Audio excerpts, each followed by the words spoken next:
نہ بنائیں۔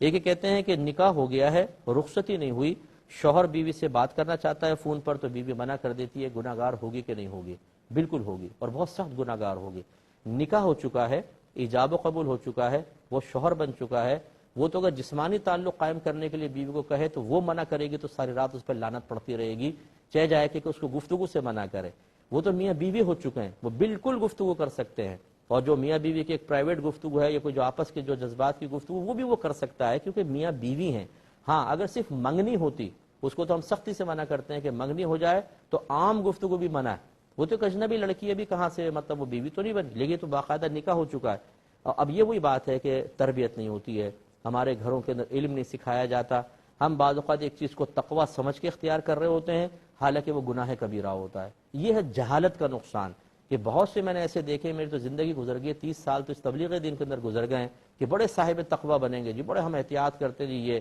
اور وہ احتیاط دیکھے تو شریعت کے خلاف چل رہے ہوتے ہیں، اتنا بھی نہیں پتا ہوتا کہ بھائی یہ گناہ کر رہا ہو، یہ احتیاط نہیں ہے۔ جیسے اب یہ بچی یہ متقیہ بننے کی کوشش کر رہی ہے اور گناہ گار ہو رہی ہے، تو بالکل وہ بات کر سکتے ہیں، حتیٰ کہ لڑکی کے والدین بھی داماد کو نہیں روک سکتے کہ تم بات نہ کرو، بھی رخصتی کی بات کرنا کیسے کر سکتے ہیں آپ منع؟ میرے آقا صلی اللہ علیہ وسلم نے ارشاد فرمایا کہ لڑکی پر سب سے زیادہ حق اس کے ماں باپ کا ہے، لیکن نکاح کے بعد سب سے زیادہ حق شوہر کا ہو جاتا ہے۔ یعنی نکاح کے بعد تو ماں باپ بھی ثانوی حیثیت میں چلے جاتے ہیں، شوہر مرکزی حیثیت اختیار کر لیتا ہے۔ لہٰذا یہ بچی گناہ گار ہو رہی ہے، اگر سن رہی ہے تو فوراً اپنے شوہر سے معافی مانگے اور آئندہ گفتگو کرے۔ یہ کہتے ہیں